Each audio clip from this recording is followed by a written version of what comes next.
listening to Unpause Your Life with Dr. Cali, Estes, and Master Coach Jenny Fontana, founders of the Life Coach Method.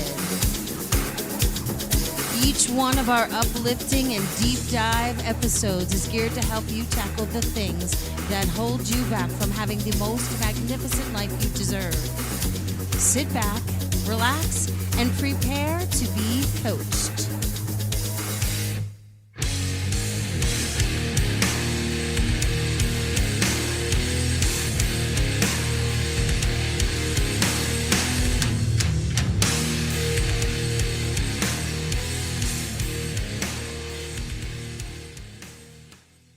With Dr. Cali Estes and my co-host, my baby sister, Jenny Fontana.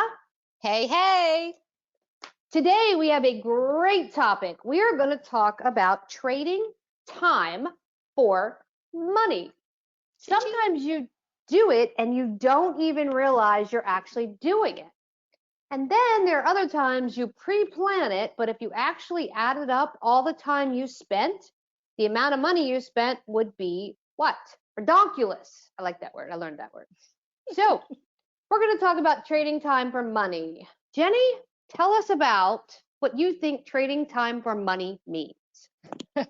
So I got a couple good thoughts on that. That would be my mom brain going, let's make those homemade Halloween costumes because we're not going to spend the $60 on the Amazon version of it. And then you realize that you just put $150 worth of items together from the craft store to make a Pinterest beautiful costume that then took you 3 weeks to do when you could have had it done in 2 minutes. I remember when you made the DIY candles for Christmas for everybody, and I added up how much you spent at Michael's to make the candle. And I was like, my Lord, I could have bought 7 of these at Walmart. Well, not 7, that's exaggerating. Probably 3 at Walmart. Plus your hours, plus your time. I remember that. And I think that's when you sent me the meme that said, oh, yay, I just spent $90 on the materials to DIY something I didn't want to pay $10 for. Exactly. That is totally exactly right. And I did this the other day. I went to mail one of those prepaid postal things that are like $8.95. You could fit as much as you can in the box or the bag. So next to my gym is one of those little postal mate stores, which really it takes UPS, takes FedEx, takes everybody. So I went in and I'm used to paying like $8, for this thing. And he said it was $13.95. And I'm going, well, why is there a $5 upcharge? He says, well, we're a third party franchise, blah, blah, blah. I'm thinking, wow, that's almost like 50%. That's like 40% of what I'm paying. So I didn't want to pay it. So I got pissed off. I'm like, you're not getting my $5. So I get in the car. I drove to the postal, which is 2 miles away, parked, walked in, and stood in a line for 45 minutes to save $5. And halfway through the line, I'm like, I get paid a lot of money per hour. I just wasted an entire hour that I could be working, making money, standing here to save $5 and pulling my hair out. Because we all know the post office makes you want to pull your hair out and stab yourself in the eyeball with a fork. So I saved my $5, but I traded my time for my money and my sanity having to be in that line in the dirty post office. So that's what trading time for money means. How often do you think people do that and don't realize it? Well, it's so easy to see how often it happens in both our worlds. Like you just said, you make a lot of money per hour. You are a very productive person. You have a lot of things on your plate.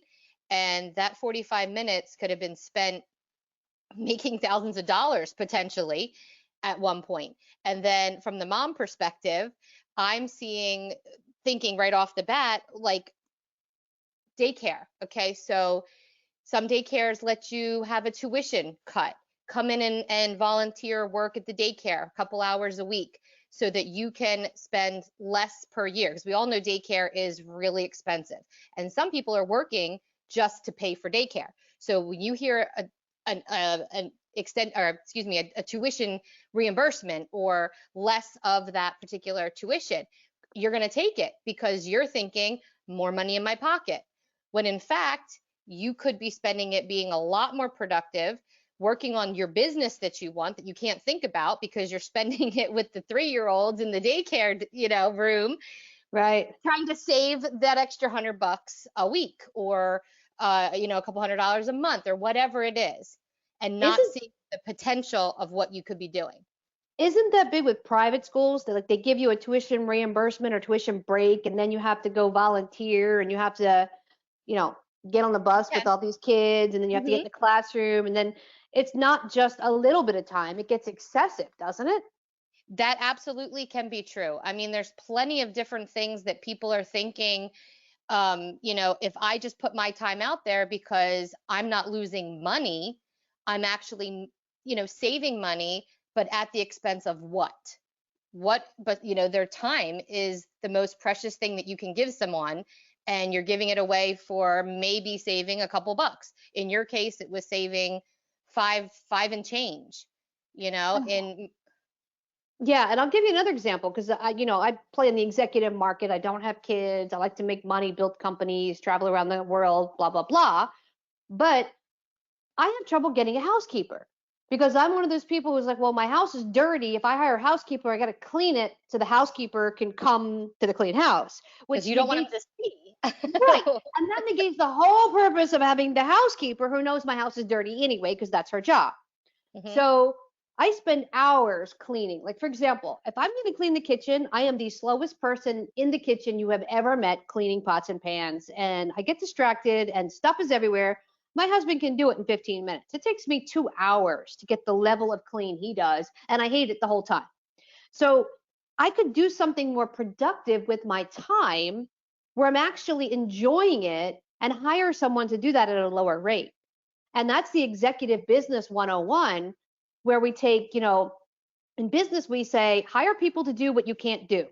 I'm a big proponent of that. If I can't do it, I will hire someone who can do it better than me. That's how your business grows. But a lot of people don't apply that to life. If we applied the business concept to our life and said, hire people to do what you can't do and do what you do best, then you're saving time, you're saving money, and you're enjoying yourself. I mean, you're a nutritional therapist. You make good money per hour versus making costumes that take hours that you could have bought for $60 on Amazon. But you do a great job. I mean, they don't look like Amazon costumes. They look like 5-star, specialty costumes. But for someone like me, it would take me 10 hours to make a costume. I'd prick my finger with the sewing needle. I'd be pissed off. It'd be a disaster. My kids would look awful, and I'd throw it out and go anyway to Amazon. But it's that whole concept of I'm saving money. We're so told in society, you need to save money, put money away for a rainy day. You need to have a future, that we don't stop and say, wait a minute, if I just spent this little extra bit of money now, I would save time and sanity. For me, it's sanity. I can't clean the kitchen. I could. I hate doing laundry. We all know this. I hate cooking. All of the domestic skill takes me twice as long as it does anybody. So I'm a good business person. If I spend time focusing on my business and making money, I can pay that person to make the costumes or make the candles or clean the house. But we don't do that in our lives. Why do you think that is? Well, I think part of it is there's this, for women especially, you're supposed to do it all, be it all with a smile on your face. There is not supposed to be a no in our vocabulary. It's like we're conditioned, or we're taught to be able to handle everything and not let anyone else down, and put ourselves, we most of the time put ourselves last. We're not even thinking. So even moms who, even staying at home, they have a mom guilt of, well, I'm here, I should be able to clean the house, I should be able to have the dishes done, I should be able to have the laundry done. But your job is, keeping your children alive all day, and making their life better, and making sure that they have their needs met. And if you're able to have someone come in and help you and take that off of you so you can be a better mom, or insert business CEO, insert, professional, whatever position it is, why not? Why are we meant to feel that way? Number one. But um, Well, that's the overwhelm concept. Like as a woman, we're supposed to, and I don't have kids by choice because I didn't want to deal with rugrats, but as a mom, you're supposed to be the best mom there is. That means home cooked meals. That means dinner every night at 5 o'clock. That means helping with homework, chauffeuring here, chauffeuring there, going to every game, blah, blah, blah. If they're a cheerleader, you should know all their dances and dance in this dance. There's this unrealistic expectation. Then you should also make money because my goodness, being a mom is really not a great job, right? It's a lot of hard work. Then you're supposed to have a job to bring money into the house. If you're not bringing money in, you're not successful. So then you see moms doing side hustles. They're selling Juice Plus, they're selling Tupperware, they're selling Melaleuca, the oils, the essential oils. Every mom on the planet, oh my God, you got to buy oils for me. Like, okay. I don't need any more oils. I have enough oils to last me a lifetime. So there's always something they're trying to make money with. But, the MLMs you can make a decent amount with, but never enough. It's never enough. It's a couple $100,000, $100, a couple $100 a month here and a couple hundred there, which helps. It may pay a bill like the car payment or whatnot, but it's not a real business. So then it's like, oh, well, you don't really have a business. You're not really an entrepreneur. You're still not good enough. So not only are you not good enough mom, you're not good enough to be an entrepreneur. It's like every area of your life is never good enough. And then we all know this. If you're giving, like a big pie, if you cut that into 4 quadrants, and 25% is kids, and 25% is trying to have a social life because you still want to, go out and have fun and do stuff, and 25% is work, and 25% is self-care, what do? You get rid of the 25% of self-care and make that wheel a third, a third, a third to give more time to everybody else. Then your self-care goes down. You don't feel good. You get sick. You're not taking care of your hair. You're not keeping up with stuff. And then you're picking up your kids in your pajamas from 3 days ago because you haven't showered in 3 days. So all of that is happening and you're still going, I'm not good enough because the expectation is too high. Agreed. And I don't know why we set that unrealistic goal on ourselves. And you know what? If you feel completely 100% whole being a stay-at-home mom, which being a mom is literally the hardest job there ever was created, that is fan-freaking-tastic. If you don't feel fulfilled, you shouldn't feel guilty about wanting to keep going with something else. And if it is that side hustle and that works, that's fantastic.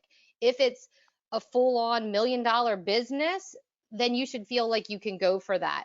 I remember when Ava was just a little squirt and I was working and I felt we needed to have every extra penny. So I would go to I would look at every sale paper that came in the Sunday newspaper, and I would go to 5 different grocery stores that were within 15 miles of my house, dragging my little tot with me so that I could clip this coupon for $0.25 off here and this coupon for 50 cents here, and then come home and be able to tell my husband, look how much money I saved.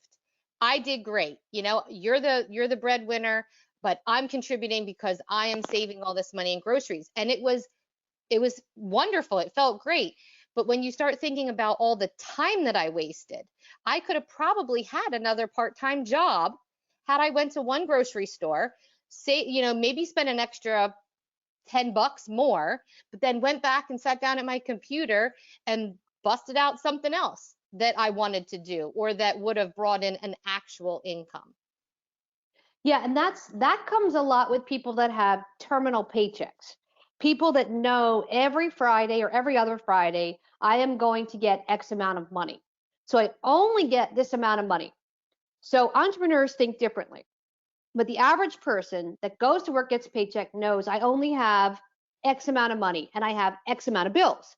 So we have static bills, right? You have the mortgage or the rent, you have the car payment, you have the car insurance. If you own a house, you have, where I am, flood insurance, ridiculous amount of flood insurance. You have the insurance on the house. You have all these things, right? So every month, this amount of bills will never change. Your phone, that's another ridiculous one. Your internet, You could downgrade your internet and go, okay, well, I'm just going to buy Netflix, but you still have to pay Netflix $10 or $16 or $20, depending on your plan. So you always have a bill and you Mm-hmm. add them up. You know, no matter what I do, these aren't going to change. So then you try to get creative. What can I play with to drop our bills? Because it becomes a less than mentality. If I spend less, I can save more. And I'm, as a business person, I'm going, what are you saving for? Well, you're saving $20 to do what? Right? Where's it going? So you look at these Gen Z kids that go, I'm a millionaire. I'm 25 and I made so much money. And I go, yeah, but you live in your mom's basement. That's your claim to fame. You live at home, so you have no bills. That's why you have $1 million. If you had to pay for your apartment and your car and your food and your cell phone and your Xfinity and all your other stuff like the rest of us, and God forbid you have a student loan, you would not have any money. Your ass be broke. So we have this idea, that you cannot make more money than you earn. That's why people like me, entrepreneurs are 2 to 3% of the population. I don't think like that. I've never thought like that. In fact, I got one of those little Social Security things in the mail. It tells you how much you've paid in. Mm-hmm. And my husband goes, oh, we're going to be retiring. How much are you going to make? And I'm like, he goes, wait a minute. I don't like that laugh. I said, honey, I've worked 3 full years in my adult life for someone else. I don't play in the sandbox. I cannot physically go to a job and watch the owner of the company pull up in a Bugatti with a high school education and tell me that I need him. I don't have that personality. I have 2 words for that. I quit. Now, y'all thought I was going to say F you, didn't you? It's I quit. I have said that to an employer. I just can't do it because my mind goes, if you put a limit on me, I want to break the limit. What can I do different? How can I my side hustle becomes my hustle. So, the listeners kind of know, and if you're new to my podcast and Jenny's podcast, I have started every company with $300 or less in my bank account, a student loan, a rent payment, and a car payment. I don't have the personality to be told you can't afford that. I've been broke, I've been homeless twice, and I lived in a house with no running water and no heat in the middle of winter in Philadelphia. Thanks to our mother, but that's a whole nother podcast. We'll talk about that on family supporting family coming up. But I pulled myself out of those situations. And for me, it's about what can I do? So trading time for money becomes such a big part of entrepreneurship. And how can you make money? How can you be happy making money? And the question is, how much do you need to make? That's the next thing. Because people say if I had $1 million, I'd be happy. Have you ever had $1 million, Jenny? Not at all, ever. I've had 2 companies that have made millions of dollars. I've had $1 million for all intents and purposes. Mm-hmm. Have you ever had 20 grand in your bank account that just was expendable money? Yes, but not able to actually spend it. So it's not expendable. Why were you not able to spend it? It's sitting there, you could spend it. Why couldn't you spend it? Because it's going towards a big something, house or, car, or it's meant for something. It's not just play money. Okay. So that becomes a limit, right? Mm-hmm. That Mm-hmm. 20 grand coming in has to go towards a house payment or the down payment on a house or buying an RV or buying something you need. Tuition. Mm-hmm. Oh, for God's sakes, have you seen tuition prices? You have 2 girls in private school.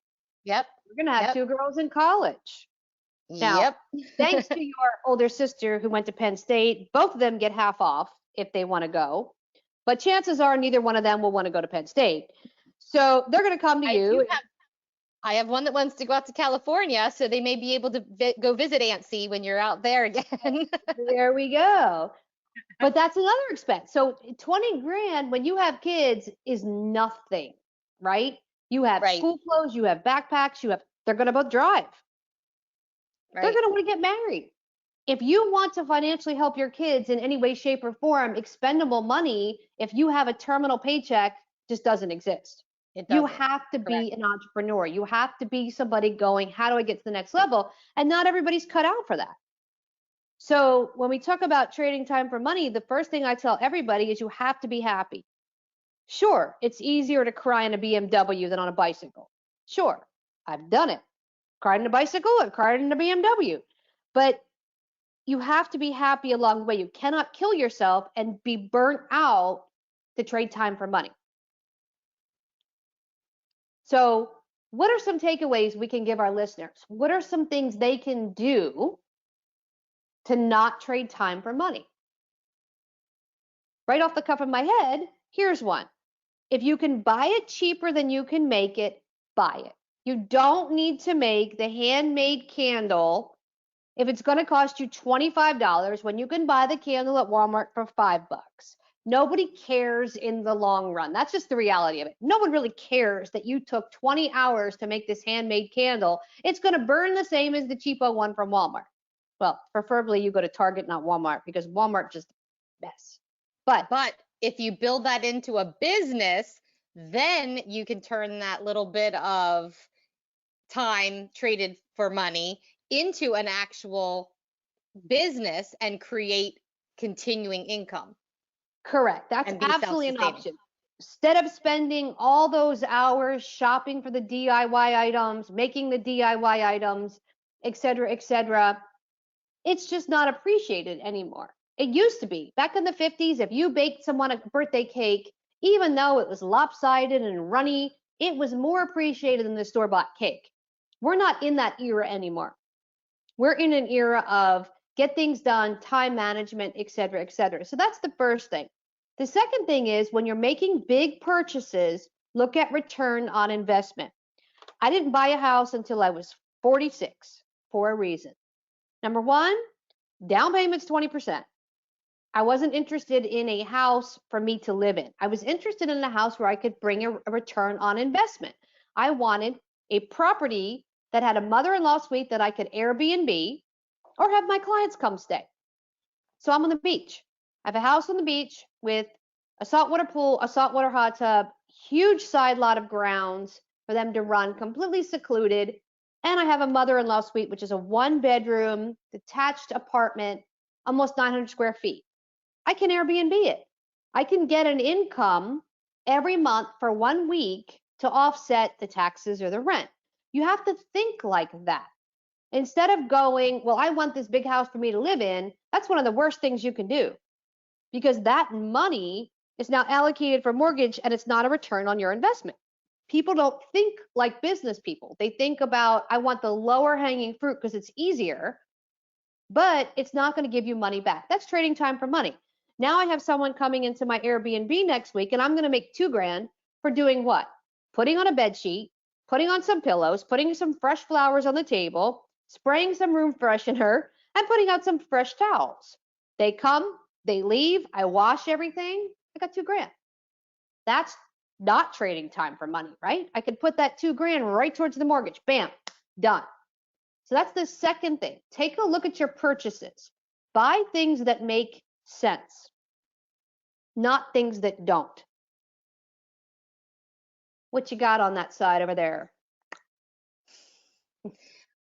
Going back to, being able to delegate, even if you don't have extra funds to put to a housekeeper or a personal chef or something like that. You know what? Even if you did a meal exchange with 5 friends where everybody takes one night off and everybody cooks for somebody else that night, or something like that, and you trade food so you're getting one night off, that's still going to benefit your time that you're spending in the kitchen that you could be putting towards that dream, that passion of something you want to do that's fulfilling for you, that could turn into a legacy for your loved ones. That's a great idea because a lot of people they think of longevity, but they think of it in wrong terms. So for me, I wanted to get a degree, and we'll talk further about our parents and how our parents should never have had kids. They didn't have any money. They didn't pay for us for anything. I had to figure out how to get all of my degrees on my own. And I actually got my master's degree at Westchester University in Pennsylvania for free. I went and auditioned for an assistantship. And out of 10 people, I got chosen and got a free degree. There are things you can do. I spent probably 20 hours applying for that and going and giving a speech on why I would be beneficial. That was not trading time for money. That degree was a $60,000 degree I got for free. So that's a big way to think about it. That freed me up to be able to do so many different things and not have that additional amount of money over my head. So you have to think outside the box. So thinking outside the box can be something like that. It can be a meal exchange, which is a great idea. So you're not cooking every night. Cookie exchange in the holiday. People do those all the time. You bake a couple dozen chocolate chips. Someone else bakes a couple dozen snickerdoodles. Someone else bakes a couple dozen peanut butters with the Hershey Kiss. And you get together and exchange the cookies, and it makes your life easy. Right. Those are things you have to think about as opposed to doing it all yourself. And the key takeaway of that is the time that you save from pulling your resources is spent towards what your goal is. It's not just, oh, now I'm going to binge on Netflix, unless that's your true goal and that's truly what you want to do. Hey, and now don't poke at me. Yeah, I know you're a Netflix junkie.